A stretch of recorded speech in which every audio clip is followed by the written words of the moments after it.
All right, guys, welcome back to our teaching in the book of Ephesians. Now, the last time we were here, we completed chapter 5 in dealing with the relationship of the husband and the wives. That is, and it's so important for us to remember, Christian wives, Christian husbands, because we need to be careful to understand that this does not apply to just simply marriage in general, that is, marriage to the world. The world will live, the world will do as the world does, following the devil, the prince and the power of the air, all of that kind of stuff like that. But Christians, those who have been saved by God's grace, those who are in the economy of God, ought to do as God himself has instructed. But anyway, so in chapter 5, looking back at it as a whole, we saw basically Paul's command, the command of God for the lifestyle of the believer, the new lifestyle of the believer, a life that is to be characterized by righteousness and holiness. Then he began to cue in on how that relationship of a holy life should be directed one towards another. That is, within the Christian body, how we ought to act one towards another. And that is how Paul began to move in the sense of dealing with relationships. So how Christians ought to act towards one another. Then he moved in the latter parts of chapter 5, how in that relationship in particular that he began to talk about. Remember when we talked about the definite articles that introduced each class of persons that he talked about? So he talked about the wives, then he talked about the husbands. So he continued to talk about those relationships as how the wives ought to be towards their husband in the relationship, how that the wife is to willingly submit herself to the authority of the husband, for this is the ordered relationship of the wife to the husband as it is with Christ and the church, or should I say the church and Christ. And he said, as the church is submissive in all things, obedient in all things to our Lord Jesus Christ, so let the wives be subject to their husbands in all things. Then he finished chapter 5 in dealing with the husband, how the husband ought to love his wife in the same manner that Christ loved the church. And he used that term agapao, the self-sacrificing love. And we talked about all of that.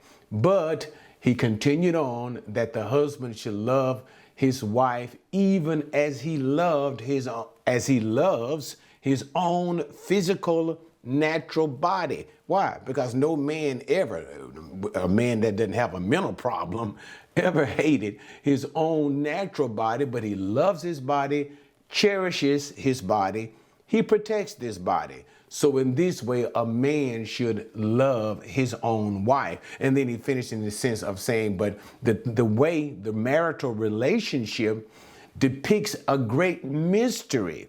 It is the mystery of the relationship between Jesus Christ and his church. Okay, now with all of that, we continue into chapter 6. Now, what I'm going to do is I'm going to finish off the section dealing with relationships, because we're going to get the children and slaves. So I'm going to finish off this relationship part, and this will be this particular video. And then in the next video, we're going to finish chapter 6, which will conclude the epistle to the Ephesians as a whole. Okay, so we're going to break this up into 2 videos. And in this particular video, we're going to finish we're going to finish this section dealing with Paul's instructions as to the classes. So we've already talked about at the end of chapter 5, wives or the wives. Remember that definite article introduces the specific group that Paul talks about. The wives and the husbands. So now we're going to continue on with the children, ta tekna, and the slaves, hoi duoloi. Okay, so so there are two groups that we're going to deal with. All right, so this should be a short video. So let's start. Children, obey your parents in the Lord, for this is right. Honor your father and your mother, which is the first commandment with a promise, so that it may be well with you and that you may live long on the earth. So let's stop there. Let's stop. Actually, the section continues with, fathers, do not provoke your children to anger, but bring them up in the discipline and instruction of the Lord. Now that's that section. Okay, so now let's look at it.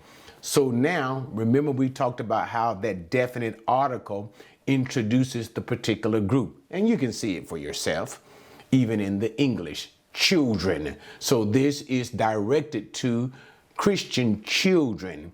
And even so, you can understand that inference is to Christian parents. Because what? Even though Christian children ought to do these things, that imperative, the command, but also you understand that children are, just like it says, children, then the direction is also to Christian parents. That is, because he's going to talk about to be brought up in the nurturing and discipline, the admonition of the Lord. Christian teaching. So it infers what the parents should also do, how the parents should also raise their children. But let's just go back to the text, looking at the direct imperative here. Whenever you hear me say imperative, means the direct commandment. So the commandment is being directed to the children, and it is to what? Obey their parents in the Lord. Now, okay, there are some issues. I'm going to probably do another type of teaching to actually to delve deeper into the Greek, but I won't right here. We'll kind of touch it on the surface. But nevertheless, continuing my thought, children ought to obey their parents in the Lord. Why? Because this is the proper thing to do. This is the right thing to do. So the children are to obey the parents, but what I want to bring your attention to here is the word obey.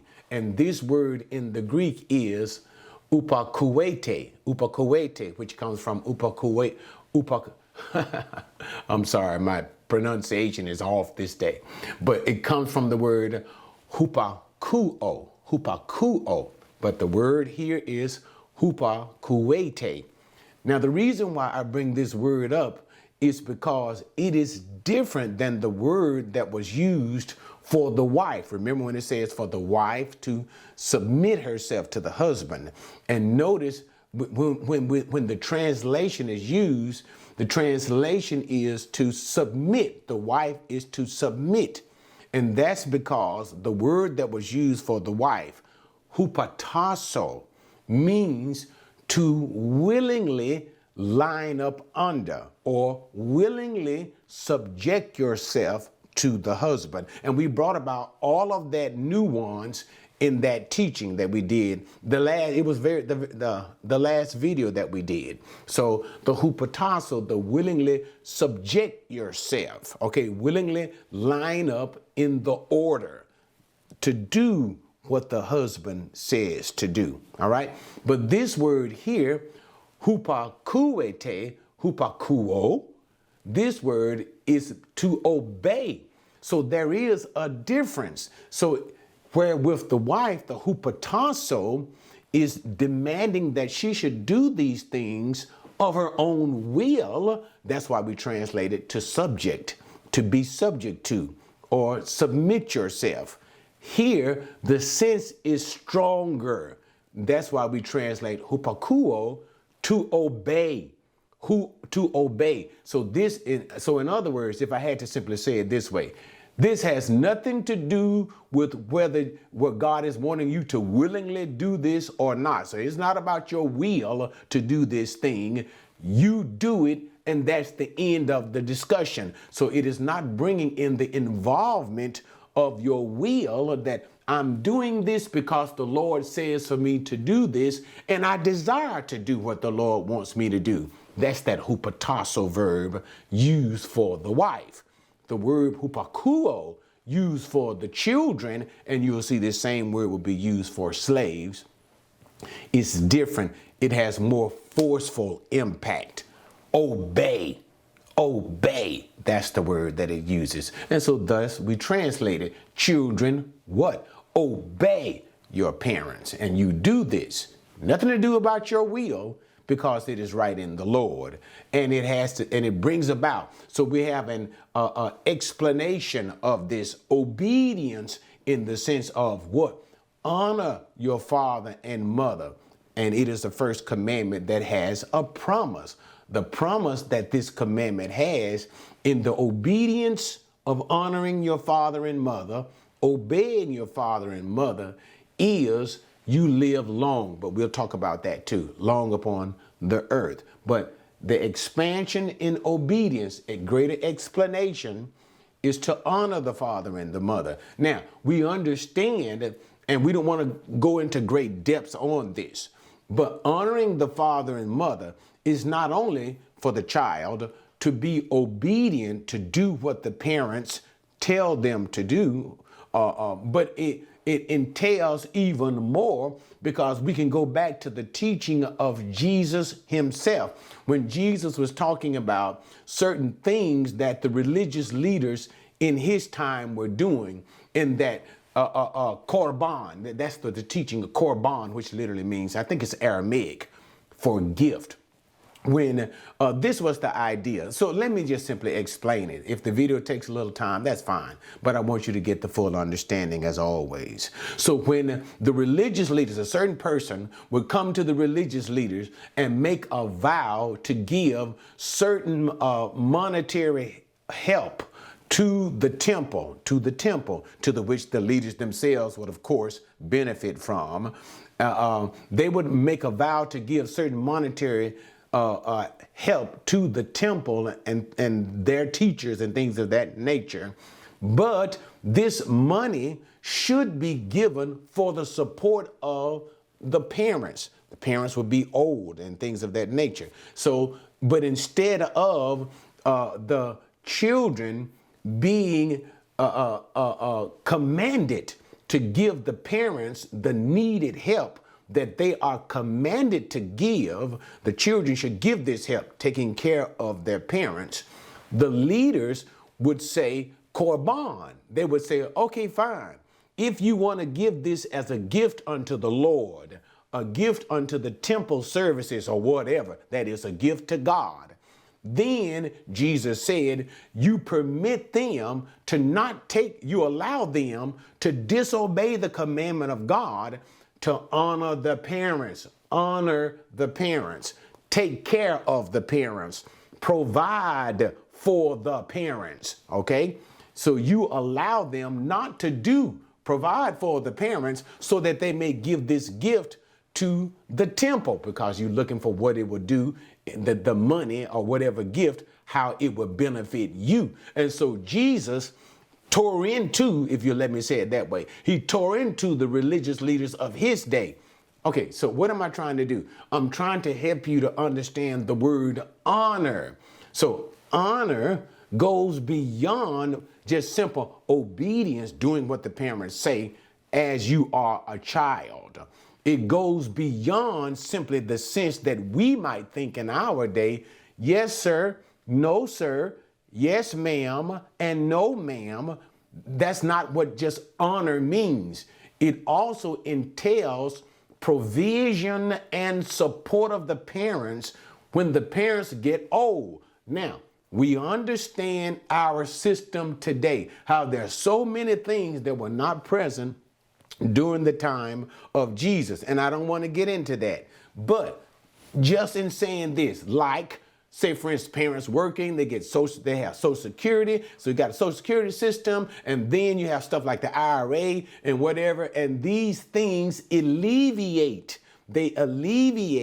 or they become an aid to the support of the parent in the old age. So we understand all of this All I'm trying to say is when you're dealing with the honor, it is more than just the words or the obedience of the child as a small child, but it also entails, it brings into this concept supporting the parents when they are old, whatever type of support that may mean, okay? And you kind of have to understand this within the culture and the system of the day.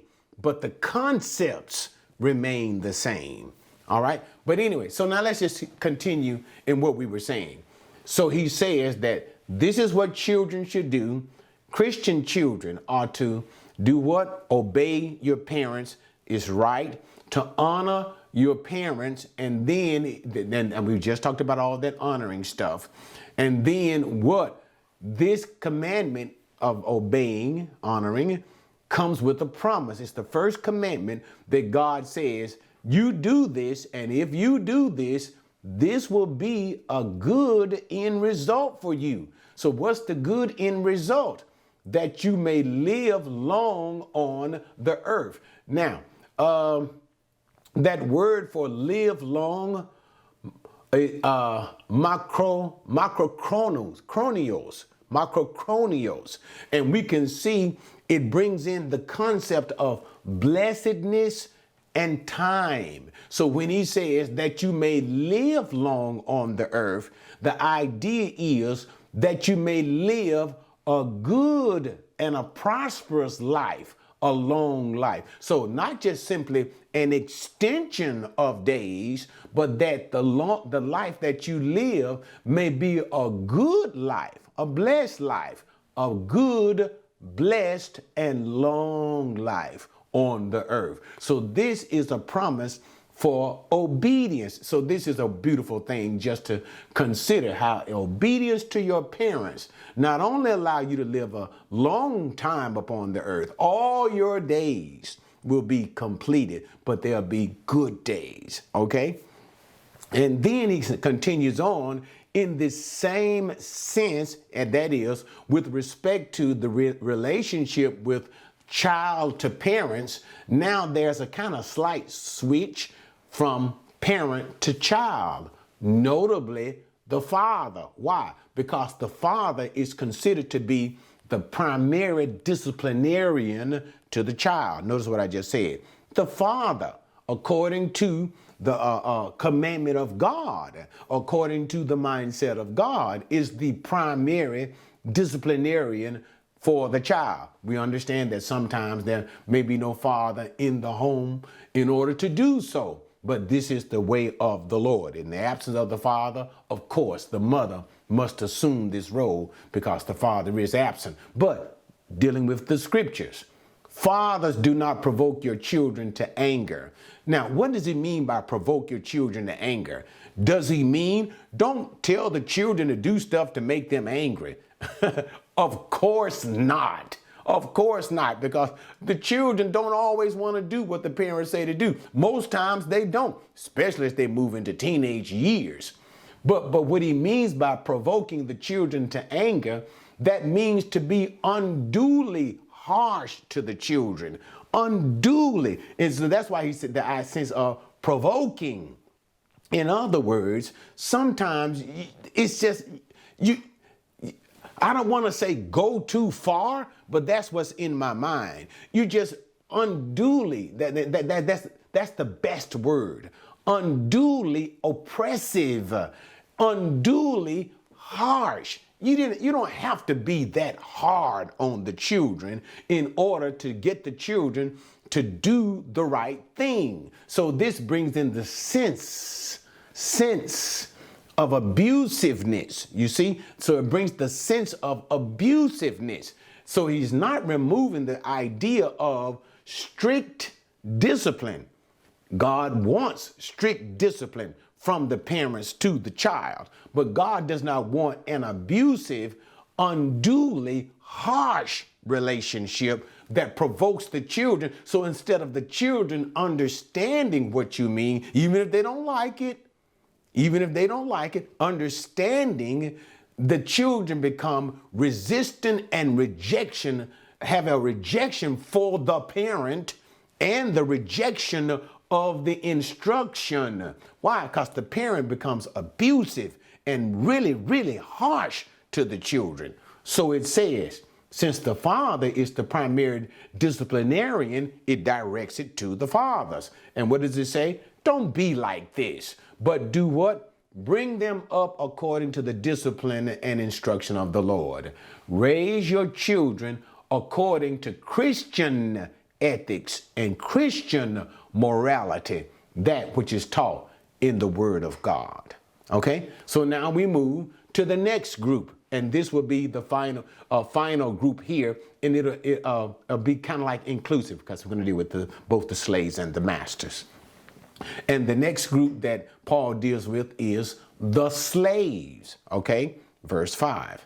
Slaves, be obedient to those who are your masters according to the flesh, with fear and trembling, in the sincerity of your heart, as to Christ, not by way of eye service as men pleasers, but as slaves of Christ, doing the will of God from the heart. With good will, render service as to the Lord and not to men, knowing that whatever good thing each one does, this he will receive back from the Lord, whether slave or free. Okay, so now he directs it to the next group, which will be the slave, doulos, slaves. Now, even though in many instances today, we don't have a lot of slavery, but it does exist. It does still exist. And even as the scripture teaches in the book of Revelations, slavery will begin to return to this world in mass. And we see this stuff beginning to happen now. It's really increasing today, slavery. Even though we like to think that not only in the United States, but across Western countries of Europe and things of that nature, and all around the world, slavery is has been virtually diminished, no longer exists. But we understand that's not really the case. Slavery is alive and well in the world today. So this verse of scripture is pertinent today. But also, and this is the point that I want you to understand, it applies to people who have jobs. That is, we would simply call it today, employees.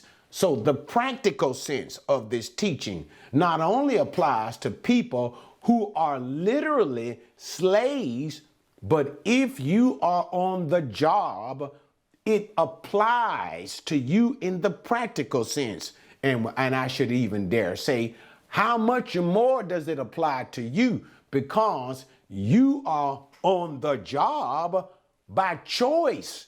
By choice. So this person is over you, your master, by your own choice. You chose to take this job. So therefore, the practical sense of this teaching applies to you even more, because you are of a choice, obligated to this person or this organization because you willingly took the job, when a slave may not have a choice in the matter. Okay? Now with that, now let's get into the text itself. So slaves, be that next group that he talks about, hoi doulos, slaves, be obedient. And he uses the same word that he used, that is for obedient, as he used for children to parents, hupakuete, be obedient. Has nothing to do with like hupotasso, remember the wife, willingly being subject, submit, lining up. In other words, God ain't asking you.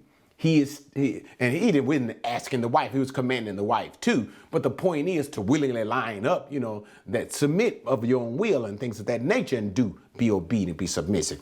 No, same force of the verb is used for children. You do what your master says. That's it. That's the force of the verb. So therefore we translate it obedient, or for the children, same idea. Obey.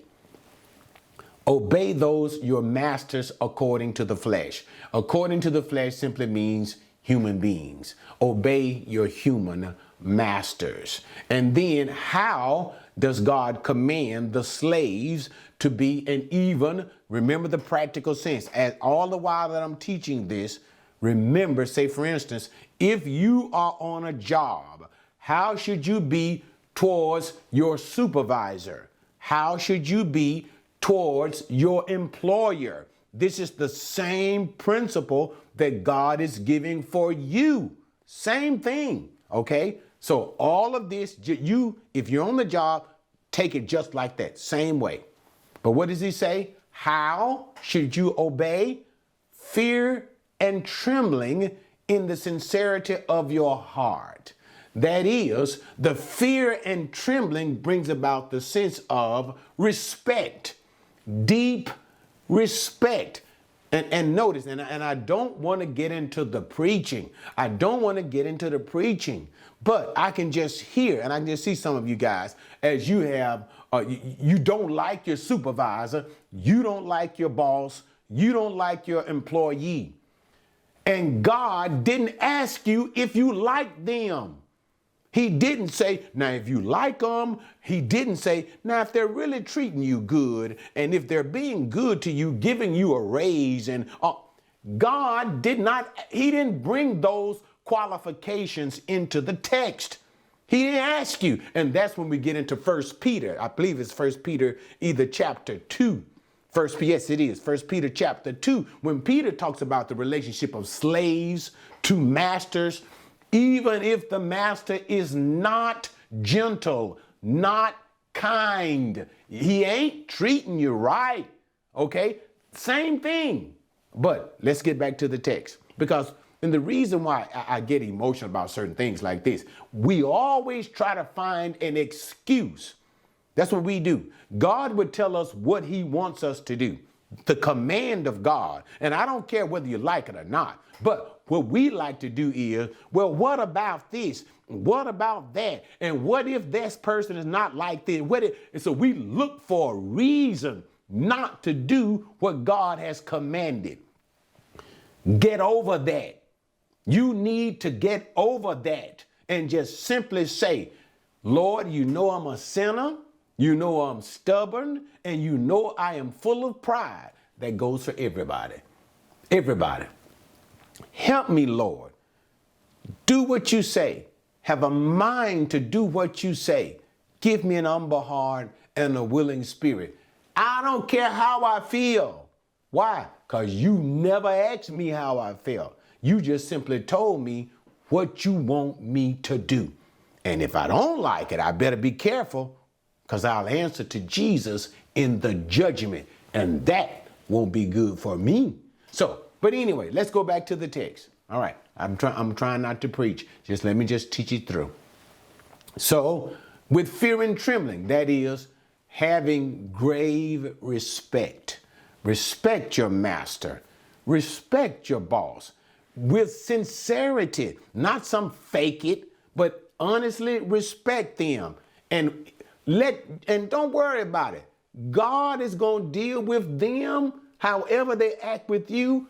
God will deal with them, whether in the now, but most certainly it's a guarantee when they stand in the judgment. And remember, when God deals with you, that is Jesus, in the judgment, the consequences will be eternal. There will be everlasting effects for the consequences. So don't worry about it. You do what God says. What? Fear and trembling, sincerity of your heart. Be real with the respect that you give to your master, to your boss. Notice the comparison as to Christ. Now you can imagine if Jesus says for us to do something, we're going to be sincere in our obedience. We will do it with deep respect. We'll do it with deep respect when Jesus tells us what to do.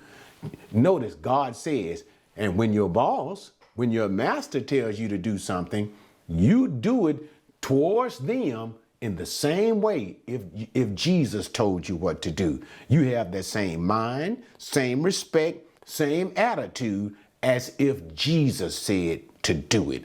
Now that is powerful. But anyway, he continues on, not by way of eye service. That is, not simply when they're watching you, not simply because you know they're looking at you or the cameras are on you. No, but what? And not even as what? Men pleasers. Men pleasers. I'm doing it. You know, you're seeking the favor of men, and you're doing it as if it is towards simply men. But no, whatever you're doing towards your master or even your boss, you do it as slaves of Christ.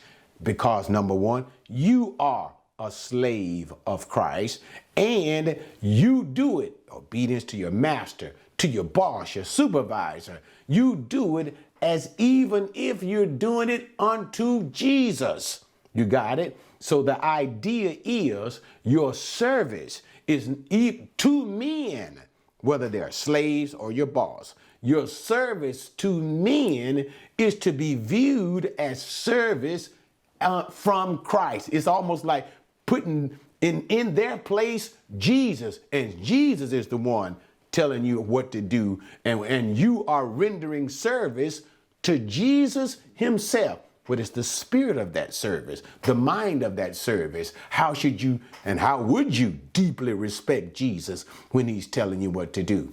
You thus do these things to your slave masters, to your boss, to your supervisor. Then he continues on, and that's what I was saying, verse 7, that with the goodwill rendering service as to the Lord and not to men. And that's what I was just saying. You're doing it even as unto Jesus. And that's how we are commanded to render services to our master if we are a slave, or if we're an employee working on a job and somebody's over us or under a company, to them. That's the bottom line. And then he says this, knowing in verse number 8, this is a guarantee. In other words, and thus in serving these human masters like this, you can be assured of. What can you be assured of? That whatever you are doing for your master, for your boss, for your supervisor, in your obedience to such one, that Jesus is taking note of it. This he will receive back from the Lord. And remember, the Lord is the title for Jesus, whether slave or free. That is, Jesus is taking note of all that you are doing for your human masters. He's looking at the respect. He's looking at eye-pleasing service. You're doing it when they're watching you, or you're just doing it for trying to gain favor, gain the system, or get something from them. Or are you doing it with the reverence as if from Jesus himself? He's sitting there taking notes. And as you are obeying these men, he's saying, when you stand in the judgment before Jesus, he says, now I'm going to reward you for that. Isn't that a beautiful thing? The Lord is taking note of your service, and he is preparing a reward for you. And remember what I told you earlier. When a person stands in the judgment, whatever happens, the consequences of that judgment, those rewards are eternal. Thus, for a temporal service. And when I say temporal, that means what, guys? Temporary, something that you did in this life. You didn't serve that master forever. It's only going to be for a time period. You didn't work on that job forever. It's only going to be for a time period. But for this temporal service, the benefits will be eternal. Okay, let's go back to our text. All right, now, and then he says at the very end, whether slaves or free. In other words, it doesn't matter to God whether the person's a free man or a slave. So now the final section, or the last group in this video that Paul is talking about, he's dealing with the masters. The masters, okay? But now, before we move into that, let me finish this. Notice the length of text, the length of the text when he dealt with the slaves, verses 5 through 8. That was pretty long. That was pretty significant. Compare that to the children, verses 1 through, really verse number 3, verses 1 through 3, children obey. Now, verses 5 through 8, so more text. And you can see the assumption in God. Well, I use assumption, but the knowing in the mind of God. Slaves wouldn't want to naturally be like that, even though they are Christian slaves. They don't want to be like that as God has commanded toward the master. So he does what he gives more text, more information to teach what he really wants. You may not think it, but this is really what God wants them to be, slaves. Or we understand today, if you're not a slave, but you're working for somebody, an employee. This is what he really wants, all right? But anyway, let's finish the final point. The next group is the masters. And masters, 9, do the same to them and give up threatening, knowing that both their master and yours is in heaven, and there is no partiality with him. Okay, so the final group that he looks at is the masters. I'm going back to my text. Hoi kurioi, the masters, okay? Do the same things to them. And that is that relationship that you need to have towards your slaves in the sense of being amicable, kind, and respectful. Notice what I said. Being amicable, considerate, and kind, and respectful. So notice how that whole issue is changed up in what the natural man, the people in the world, how they would handle their slaves, and how Christians should handle their slaves. You got it? The Christians should handle their slaves. And what really helps you out, even to develop this even in a greater sense, is Paul's letter to Philemon. And I did that in a video. I'll make a notation of this where I talked about Philemon. Okay, I'll notation to that video. But in that letter, and what Paul himself says to Philemon, because it's directed to Philemon, who is the master of a runaway slave, Onesimus, okay? And I'm not going to rehash all of it, but in a nutshell, Onesimus, he was not saved. He ran away from his Christian master, Philemon. When Onesimus ran away, he ran into Paul while he was away. And running into Paul, he converted. Onesimus converted to Christianity, and he became a believer. So Paul wanted to use Onesimus to help serve him, to minister to Paul while Paul was in prison, his first Roman imprisonment. While Paul was in prison, but Paul knew that it was not right for Onesimus to be a slave to Philemon, and Paul to just simply use Onesimus. So Paul sent Onesimus back to his master, the Christian Onesimus, back to his Christian master with a letter in his hand, the letter to Philemon. And in this letter, Paul was simply he was requesting of Philemon the services of Onesimus, the slave. Will you send him back to me to serve me? But not only that, Paul was also telling him that Onesimus returns to you not just a slave any longer, that status relationship, but he returns to you as a Christian brother, a Christian brother much more than a slave. So therefore, you treat him. Don't treat him simply as a slave who must obey you. That relationship still continues. That what relationship still continues? What did Paul just say? Slaves, obey your master. That relationship must continue. But you, Onesimus, you slave master, you treat him as a Christian brother. Look at him like that. Treat him like that. Amicably, kindly, like a brother, not in a derogative fashion as the world would treat him, like a slave. Treat him harshly, treat him cruel, do what I say, beat him, strike him. Would you beat and strike a Christian brother? Would you talk to a Christian brother in a nasty, a harsh way and don't care about his feelings? No, we know as Christians, you don't do that with one another.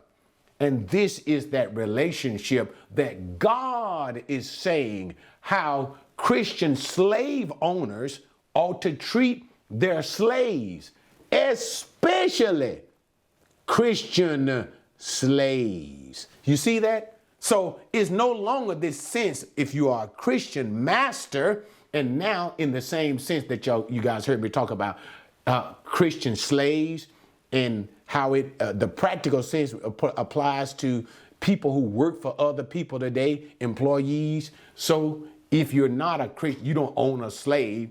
The practical sense of this is to employees, Christian, and people who are Christian and employ other people, or people who are Christian supervisors, your Christian bosses. So if you are a supervisor, a boss, employer, whatever, and you say that you are Christian, this is what God is commanding you to do. Treat your employees kindly, amicably, as you would Christian brothers or sisters. And I know that they work for you, but would you, if you were your Christian brother or sister in a church, if you're in the church, would you deal with them like that? Would you speak to your Christian brother or sister in church like that? Then don't you speak to those who work for you like that.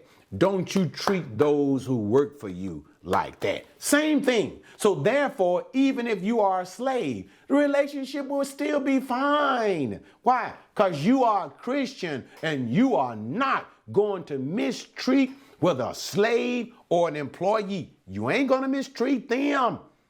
You're going to do it like God says to do it. Notice, do the same things to them. But what? Give up threatening. And I just went through that whole scenario with the giving up threatening. You're not going to talk to them certain ways. You're not going to speak down to them. Speak down to them, derogatively to them. Cuss them out. All that kind of stuff like that. Give up threatening. Why? Master, will you do this? Employer, supervisor. Why? Because you got a master, they got a master, and it's the same master. And that master is Jesus. Jesus, both of y'all. So if you are a master, you're a boss, you're in charge or whatever, it's somebody who's in charge of you. And you know who it is. It's Jesus. I like to think of it this way. And he's all of our bosses. Jesus is the big boss that everybody, whether you are a slave or you employee or whatever, or whether you are a boss or a slave master, he's the boss of all. Both their master and yours is in heaven. I like that too. Notice how that contrasts with, because we are what? Masters, slave masters or employers. We are on the earth and the flesh. Jesus ain't, and I love to say ain't, that's what I'm really preaching. Jesus ain't on earth. He's above all. But anyway, y'all get the picture. And what? Speaking to the slave master, there's no partiality with him. In other words, so here's the scene that Paul is setting. When the slave, in the judgment, when the slave stands before Jesus, and the slave owner, the master, stands before Jesus. He doesn't care who you are. He doesn't care if you're the slave, and he doesn't care if you are the master. When he deals with you, he'll deal with both of you in the same manner. That is, according to his written word. He will not look at the slave master and say, oh, or the employee, the supervisor, or whatever you thought you were on the earth. He won't look at you and say, oh, you were a big timer on the earth. You were running things on the earth. So let me kind of be real special with you now. Jesus says, and this is what I like to say, Jesus will say, I don't give a rat's real who you were. And I don't give a rat's real who you thought you were. I'm going to handle you like I'm going to handle the slave. No, and that's when we get the sense of there is no partiality with God. Okay, that video went a little longer than I had anticipated. But again, you know, guys, I always want to make sure you got a good understanding of the text. But anyway, so now we have completed this section of how Paul was dealing with the sense of the particular groups, classes that we say. The wives, how, and remember, the Christian wife, what should she do? Willingly submit herself to the order of God. And what is the order of God? To do as your husband says for you to do, like in the same way that the church does what Jesus says for her to do. Okay, wives. And then next, husbands. Now you love your wife to what extent, like Christ loved the church, to the point that he gave his life up for his wife.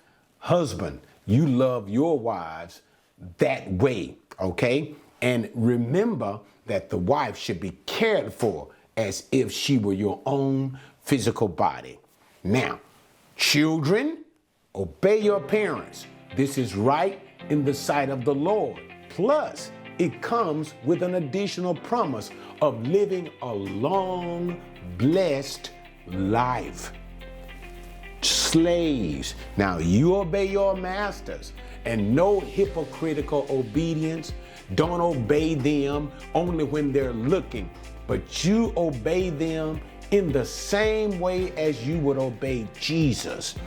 Reverent, respectfully, even when they are not watching and the cameras ain't on you, doing service to folk, your supervisor, your slave master, whoever that person may be, from your heart, as if you were doing it unto Jesus, knowing Jesus is watching, taking notes of this, so that when you stand in the judgment, he's going to reward you for that behavior towards your master, towards your boss or your supervisor.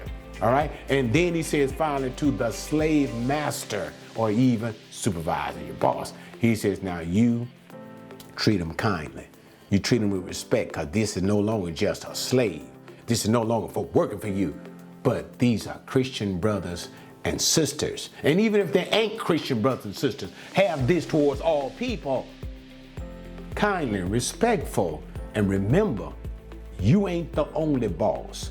There's another boss in heaven that you got to answer to in the day of judgment.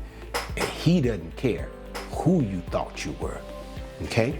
So he finishes that section. All right, enough of all of that.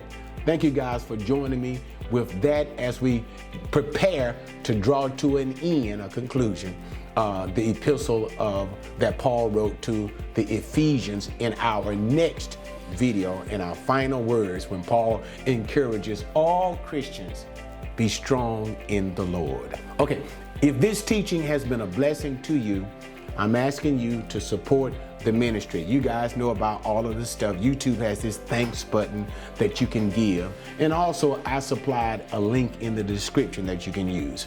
If the Lord touches your heart and you want to support the ministry for continued teaching, come alongside of me and do so. But nevertheless, oh, and the YouTube stuff with the like and subscribe, remember all of that stuff too.